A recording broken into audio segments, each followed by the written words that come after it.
জান্নাতের বাগানে কোরআন হাদিসের আলোচনা শোনার জন্য আমরা একত্রিত হইতে পেরেছি সেই মহামনিবের দরবারে শুকরিয়া তান বলি আলহামদুলিল্লাহ।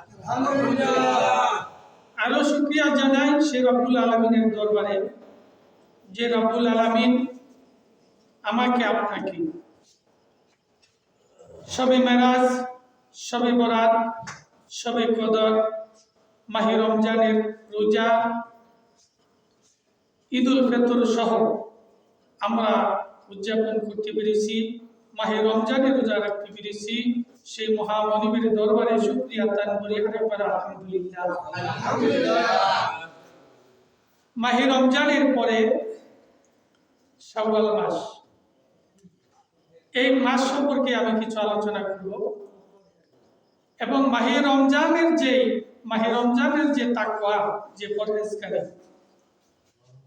এটা আমাদের মধ্যে আছে কিনা এটা আমাদের দেখতে হবে। কারণ মাহে রমজানে আপনারা জানেন যে শয়তান বন্ধ ছিল, তাদের শিকল লাগানো ছিল, ঠিক কিনা? শয়তানি প্রবঞ্চনা থেকে মানব জাতিকে ধোঁকা থেকে বিরত রেখেছে।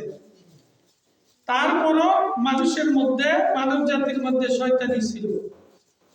উদাহরণস্বরূপ বলি, যেরকম রেলগাড়ি যখন স্টেশন থেকে ছাড়ে, গন্তব্যস্থলে গাড়িটা অনেক আগের থেকে কি করতে হয়, স্টার্ট বন্ধ করতে হয়, তারপরও কিছু চলে, ঠিক কিনা?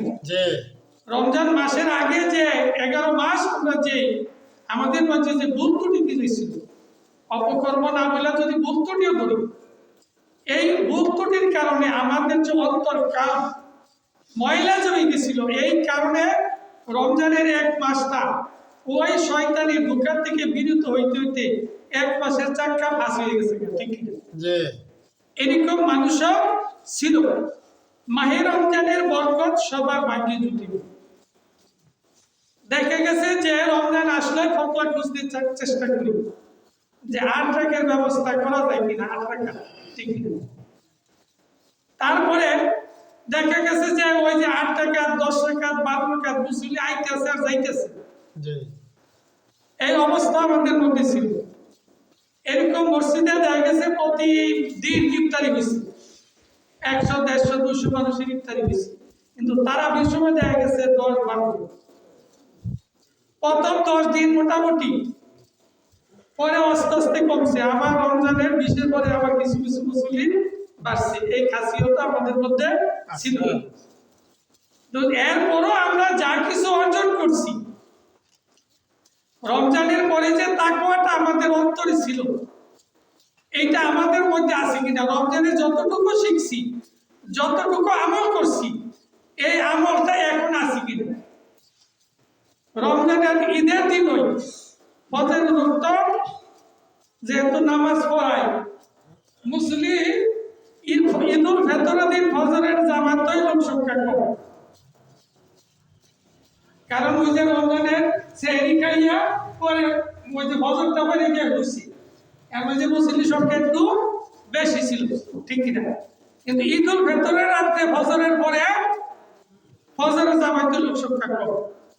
তাহলে এই যে রমজানের যে শিক্ষা, এটা যদি ঈদের দিন যদি আমরা ওই যে ছেড়ে দিই, কারণ আলেমরা কই বলে, আলেমরা হইয়া থাকলেও কি সমস্ত রাতে তাদের কি আমল নামার মধ্যে লিখতে থাকে ফেরেশতারা, কিরামান কাতিবিন। কেন?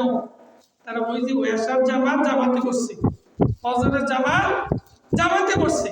এই জন্য সমস্ত রাত্রে যদি আলেমরা শুয়ে থাকে, এরপরও আমাদের একটা অংশ তাদের আমল নামার মধ্যে লিপিবদ্ধ হয়, ঠিক কিনা?